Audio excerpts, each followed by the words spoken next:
we're moving on. I think now that Vlad has covered the strategic part of building targeted lists, I think the next topic would be a nice segue to diving a little bit deeper into the tactical aspects of sales engagement. And the topic is the multi-channel success formula: top channels, sequence flows, and messaging tips. It looks like we're one speaker short, but I'm going to be joining as needed. It is my pleasure to welcome our speakers. Ed Young, Vice President of Sales Operations at Martel Group, and Mark Colgan, Sales Consultant and Coach. Hello, gentlemen. Thanks for joining our discussion today. It's great to be here. Hey, George. Great to be here too. Okay, so let's just probably dive right into it. We decided to start with some of the easy ones. By the way, to everyone watching this or listening to this, feel free to ask your questions in the chats. We normally get the biggest amount of questions on these tactical topics, so feel free to stay active in the chats. Again, we usually reward that by the end of the conversation, by the end of the event. We're going to start with, again, like a very, I would say, standard, typical question. What is your typical cold outreach, most successful cold outreach sequence look like in terms of structure, the number of touch points, channels used, your favorite channels maybe, and what are the messaging kind of tactics in those? Do you like formal? Do you like informal? Like what's your best sales cold outreach sequence look like? Let's start with you, Mark. Cool. Okay, so quite a big question, and I'll do my best not to take up all the time answering it. So I prepared a few thoughts on this, and really the best or my typical cold outreach really does depend on the total addressable market that I'm trying to reach out to, and also the deal size. So that determines what channels and how detailed I'd need to go with my messaging. My sweet spot though is really combining email and LinkedIn. Not saying necessarily that the phone doesn't work or cold calling is dead. That's not my argument at all. It's just that I get pretty good results with my email and LinkedIn approach. And there are times where I add in phone if I'm not getting the results that I expect to with the cold email. But in terms of the sequence design, typically it's around 10 steps. In those steps includes between 5 to 6 emails, 3 to 4 LinkedIn touch points as well. So a touch point might be a view the profile, send a connection, send a message if they connect, or engage with some content. And that all happens over 21 days. And then just to talk a little bit more about the copy of the messaging, it's very specific to the problems or challenges that the prospects I'm reaching out to will face. So that way, through the right segmentation and list building, I can send a one-to-many message to the same persona about a specific challenge. And with every sequence, I always pick 2 problems, and I split those 2 problems across those 4 or 5 emails. Perfect. Thank you, Mark. I'll quickly introduce Nick. Thanks, Nick, for joining. I wasn't sure if you were going to be joining or not, so I haven't introduced you yet. Nick Persico, Director of Sales at Marketing at Close. Welcome back, Nick. Thanks. Happy to have you back. We're talking about the structures, the best performing outreach campaign structures, and later on we're going to dive into other aspects of it. But I'm gonna let Ed talk about his favorite kind of sequence structure. That is a very loaded question. So very similar to the way Mark does his sequences. As an agency, we have to adopt to many different types of workflows, right? So typically we do have an automated set of emails, about 6 to 8 sequences or steps going out. And we usually have 4 to 6 LinkedIn that's sprinkled in between to complement the emails, right? So, and among those steps, we also have call steps, because even though it's not Mark's preferred way, it does yield results. But these are all depending on the industry, the total addressable market, the client, and what their specific needs are, because we personalize these campaigns. Now, our messaging style, again, it also we're quite flexible on our writing. We have different writing styles. I actually have a library of about 21 different writing styles for sales and marketing that just give kind of like a base to jump off of. But then the real power comes from the research. So our team really invests a lot of time when we're onboarding a new client on research, in-depth research. And that's to address, like Mark said, what's the real pain? People generally just won't pick up an email because there's features and benefits. More so, it's personalized for their own personal pain or what their struggle is, right? And so we try to really hone in on that over several messages, phone calls, etc. So I hope that answers. It does. Thank you, Ed. Nick, do you have any thoughts on? I know it is probably a little bit too broad, but it's for me, it's interesting to see how these things are evolving. For instance, in the beginning of our journey here at Reply, we saw people mostly doing more than, I would say, 10 was average. More than 10 touch points.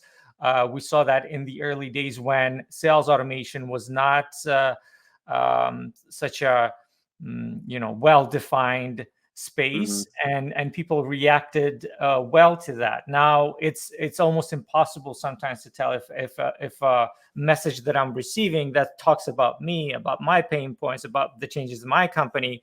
It's impossible to tell if it's AI automation or this is genuinely somebody reaching out to me. So that's what I'm usually looking for in a cold email myself, when I'm trying to understand, has that person spent at least 1 second checking me out personally, as opposed to just doing a bunch of automation. So from what I'm hearing, the number of touch points goes down, at least in my opinion, compared to even like 4 or 5 years ago. What are your thoughts, Nick?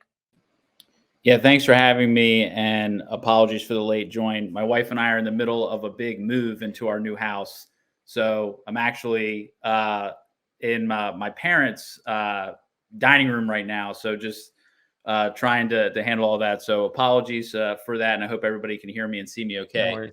No yeah, I mean, I don't need to go over what Mark and Ed just talked about, because I think they covered it pretty well. But the way that I think about this stuff, especially with the volume that has exploded in over the recent years, but then also specifically within the last year because of the AI stuff really accelerating it, is you have to think about your sequences or your those sort of workflows as separate mousetraps, right?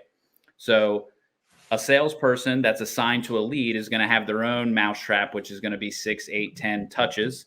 The marketing team, the company, is going to have its own mousetraps based off what the prospect does or what lists they get into. So you kind of have to think of the whole field and think about what's out there, and put that all into context, and then put yourself in the prospect's shoes, right? What are they going to respond to? What are they going to be most interested in? And also, what is not going to annoy them? Because you have a higher level of annoyance that people have because of just the sheer volume of outreach. So you have to really put that at top of mind. So I don't think about these as sort of a long, ongoing campaign. I think of them as short bursts around a specific topic or a specific need that you're trying to address, or specific message that you're trying to send out there. And then if you don't get a response, you put them to the side for a little while and then pick it back up again with some other campaign or some other thing. Whether it's a specific rep doing this or an overall team doing this, you kind of think about it the same way. So I just look at it as short bursts than I did maybe 5-7 years ago. 5-7 years ago, where it was just like one rep sending, many touch points over a long period of time, like many months. I don't think you could do that anymore. You got to keep these things to 6 to 8 weeks, and then wrap it up and then send them into something else. All right. Thanks, Nick. I think the next one is probably to piggyback on the aspect of volume, and volume versus automation versus scale, which is somewhat similar to a question we had for the first panel, but I think it's super relevant. In terms of even things like LinkedIn, what are the tactics, guys, that you employ in order to achieve that balance between maintaining the highest quality of outreach, which is typically manual, where a person can open a LinkedIn profile, check something out on their website, on their LinkedIn profile, on their company LinkedIn profile, and then say something genuine, versus, okay, but we also have to do that for, let's say, 3,000 people per month, because we have identified that as our kind of target, and especially because LinkedIn doesn't like you to automate stuff, quite frankly. So what are your recommendations as to how to maintain that balance between quality and scale? Sorry, let's start this time with Mark. Hey, and sorry if my connection drops out ahead of time. So before I answer this question, I always like to speak to my clients and teach them that you can't sell car insurance to somebody who doesn't own a car. And where I'm going with this is that you need to make sure that your message is relevant. If your message isn't relevant to the prospect that you're reaching out to, then you're not going to get a reply. Adding in a line of personalization and then following that up with a non-relevant message, you're not going to get a reply. So with all of the campaigns that I work on, I actually don't focus on any sort of intro personalized message at all, or AI generated message. I go, if there's an observation that I can find for a trigger, which Vlad was sharing in the previous panel or talk, then I'll start with the observation.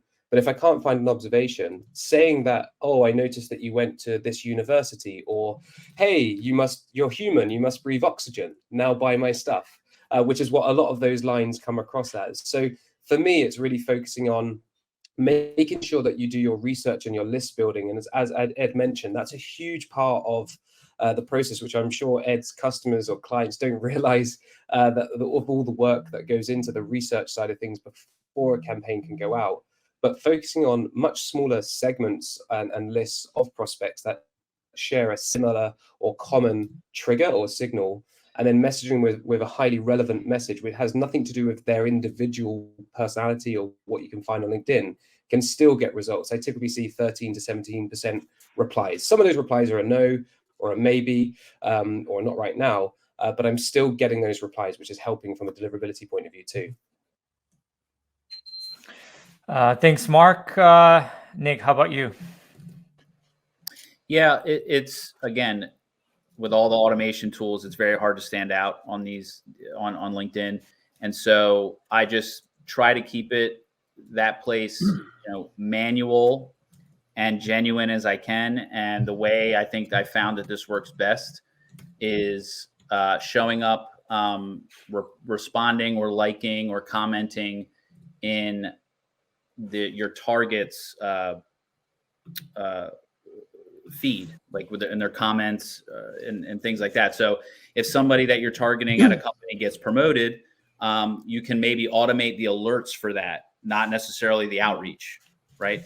So automate the alerts through the different tools that are out there about somebody having a job change, or they posted something or something like that, and use that as a trigger point to go and reach out to them and say, hey, congratulations, or hey, that's great news, and just to keep it top of mind. So then when you do want to send that message, or they decide that they have the demand, you're top of mind because you are commenting on something they care about, which is the content that they are putting out, right? So that's what I would focus on it as like a quick, tip with LinkedIn, separately from sort of all the playbooks and things that people run, is really just use it truly what it was meant to be, which is a social network, and be social with people and be active.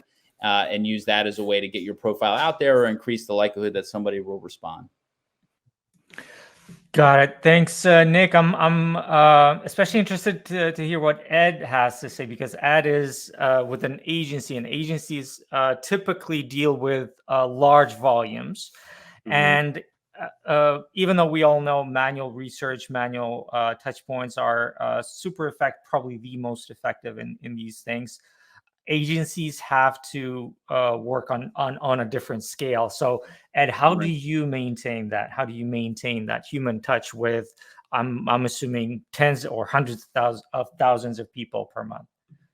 Yeah, it's it's definitely a balance for sure. So I did want to echo in on what both Mark and Nick said. Great strategies, right? There's nothing that's ever going to replace a personal touch, right?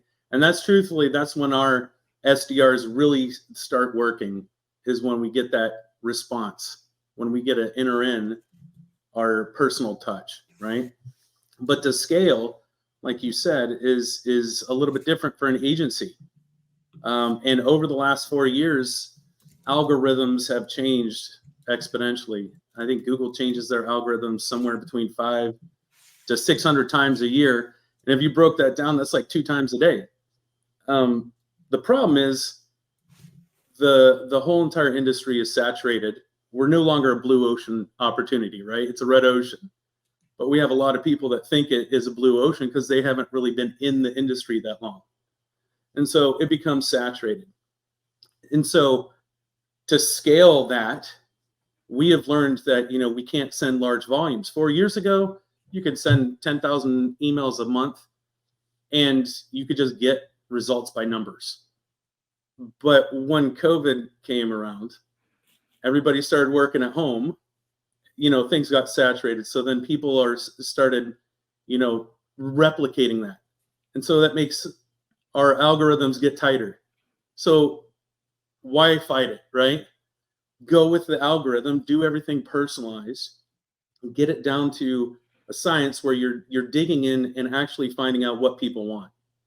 So when we scale, we've done a lot of research internally on all of our clients to find that, when we use a broad spectrum or a broad paintbrush whenever we're writing copy versus a narrowed industry specific, the quality, the response, the quality of response and the number of responses start to increase.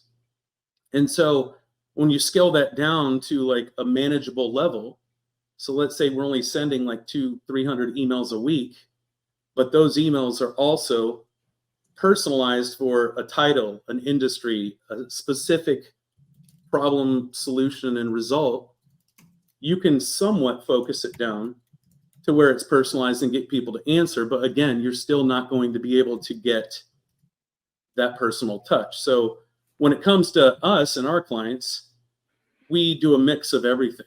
Like we do the short, small volume campaigns every week for our clients with multiple touches. But then we'll also go and hunt and find people. That's always going to be part of the process. And you could do this on a one-off basis. You can ask your client for like a top 10, like a wish list, and then your people can start connecting with them on LinkedIn, understanding and researching who they are, what kind of struggles they'll go through, and try to relate as a person, because at the end of the day, we're all just people, right? And so as for AI automation, to talk about a little bit of that, I mean, we don't use AI in our copy or anything like that, because you can definitely see when somebody says, I hope this message finds you well. So we all know those emails, but that's our mix. That's how we find some sort of balance, is by trying to do all of it. Super interesting. Actually, yeah. Typically, it's hard to not make these types of events that we're doing right now into promotion for AI technologies, so which it typically tends to become. But that was somewhat related to my next question, meaning what are the new, well, we call them channels, however you call them, technologies that you think are interesting, and maybe you like to maybe not rely on them as flagship channel, which I'm assuming everybody will agree, or maybe not, that the flagship channel is still an email, or maybe a link email closely followed by LinkedIn. but what are the emerging technologies, channels, be it AI or something very specific like using WhatsApp, for instance, for South America? Like, what are your favorites in terms of like where you thought, hey, this is interesting. I didn't realize this would be an efficient way to get to my prospect. Let's start with Nick this time. Yeah. So it's interesting. What I've been spending a lot of time thinking about and what we have, been doing at Close is looking at the quote unquote traditional channels, because everybody has flocked to LinkedIn, email, the stuff that you can like really scale up and do big numbers with, and have started to move back to more of the traditional things. Like, depending on who you're selling to or what your market is or what have you, thinking as, may be crazy, but thinking direct mail as a potential place, depending on the deal size. There's a lot of ifs with that, but thinking down that sort of train of thought of what are places that I can show up that my prospects are likely to be, to where I stay top of mind or I'm reminded of when that email inevitably shows up in the inbox or in the LinkedIn, in-mail, right? So anything that you as a company can do to help your salespeople have a higher likelihood of being opened because they recognize the brand from other places that they've been, I think that's always, going to help. And it's impossible to track. That's the problem with this. But I think it does help and will go a long way. And because the entry point, the response point is most likely always going to be, catching them on the phone, them responding to an email or in-mail or WhatsApp, whatever that sort of communication channel is. But the way to increase the likelihood of them responding is to work way higher up at the top of the funnel to make that happen at the bottom of the funnel, right? So, another interesting thing is, if you think about all of our media consumption behavior is, a lot of us, are not watching cable anymore. We're watching on some streaming box, Roku or what have you. There's plenty of places where you can advertise on these as an example, because a lot of people's attention and time is going there. So if you find something relevant there or on YouTube, they remember, you know what? When it lands in the email, I remember seeing an ad on this, or this is familiar to me. And they can pick that out of the 300 emails in their inbox from that day that is just from a bunch of people they don't recognize. So I've been trying to spend a lot of time helping my salespeople downstream get recognized in the inbox because they saw something higher up in the funnel. The email or the in-mail is not the first time that they heard about us. All right, thanks, Nick. Ed, what's your stance on this? Stance on AI as a tool. I would say not necessarily AI. I think you've already mentioned you're not using AI in I am. Oh, you are. So you said you don't generate content in those emails, but in what ways are you using it? That's a great question. The way we use it is, as you can imagine, if we're going to be doing in-depth research on a client, and let's say one person can have 2 or 3 clients, that's a lot of research. So we condense our research with AI. You can ask ChatGPT or Google Bard to give you qualitative statistics, look for pain, look for different things, right? Like what does the furniture industry, what kind of pain points does the furniture industry have from a logistics standpoint or something like that? And you can start breaking down what that total addressable market looks like, along with whatever your client has told you during your research, to really pinpoint the messaging. So AI is a good tool, but it has to be used properly. There are a lot of people out there that just want to say, generate me an email.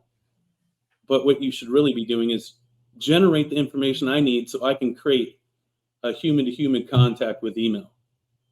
Does that make sense? It does. Ed, do you guys at Martel Group, do you use any let's say non-standard, if you will, kind of touch points in the context of a sequence that are not often talked about. We all know about LinkedIn, email, and other social media. And in the context of LinkedIn, we're also talking about things like commenting, maybe just staying top of mind, as Nick was saying. But is there anything, and it's okay if there's nothing, but is there, yeah. There's not really anything new. I mean, I would like to get more into SMS, but if you're doing cold outreach, that's going to be really hard because you have to have their permission, right? So Yeah, maybe implementing steps with text messaging after I've already started speaking with somebody to make sure they're going to make their meeting, right? No shows are 30%, of booked calls, right? So we can reduce that with being proactive towards text messaging is something that I feel like we're going to start doing. But I think it's all about, what kind of strategy. So if there are tools out there and you can find a good strategy to use it and stay within policy and procedures, then I'm open to hear it. So kind of curious what Nick's got to say. Yeah, the question I was going to have for Ed and Mark actually was, I have been finding the AI tools, like let's use ChatGPT as the example, as being a tremendous time saver with sanity checking ideas, right? Like you had just mentioned, like the total addressable market, like you want to generate a lead list, right? And you think it's to this market or this set of people. Talking back and forth with GPT helps me arrive at the answer on, should I have people go do this or should I go do this, a lot faster than maybe the experience before. So it's saving me a lot more time in decision making on whether I should go pursue an idea or not. Not helping, and it doesn't help, or it is a bigger issue to try to help with the actual execution of the task. It's helping me figure out which tasks to prioritize and do. That's what I found the most help with these tools. Mark, any thoughts on emerging, let's say, channels or tools or technologies that you started employing in your sequences? Yeah, just thanks, George. Just go to Nick's point. Yeah, 100%. If you are using it to come and develop an idea, it's perfect. But you also need to have a certain level of knowledge to understand whether the answers are correct or not. So a lot of the training data that ChatGPT has been trained on, the most effective cold email in 2017 is no longer effective, yet that gets baked into writing those messages. So I'm with you there, Nick, of using it for ideation. A lot of the times when clients come to me and ask about AI and if we can use AI in their sales, I say, of course we can. But first of all, define your ideal customer profiles and personas in a succinct way. And they can't. And I think that's really where it comes back to. And this is a long-winded way of answering the question of what new channels and shiny objects. Essentially, it's the basics that are still working. The right message to the right people in the right medium. So I prospect where my prospects are. In most cases, that's email and LinkedIn. In terms of new tactics, if that's the question, using more rich media like voice notes and video in LinkedIn DMs is proving to be effective. I haven't done a large enough scale to work out, how much more effective that is, but I'm getting more replies or more people listening to my voice if it's a voice note, because all they get is this little blue bar with a white button that says play in the inbox. And that's very intriguing, even to the hardest of cold prospects. Well, I can tell you that that's probably one of our top requests has been, and for quite a while here at Reply to include that capability. But there are some technical kind of challenges along with that. But that is very, I would say, highly demanded. With again, there are no hard data as of right now how it compares to other types of touch points. But there is definitely huge demand for that within sales organizations in companies. Unfortunately, we'll have to wrap up. If the speakers can dedicate a few more minutes to staying in the chats and answering questions that our audience has been asking, please do so. Again, very interesting conversation, tons of value. Thank you, everyone,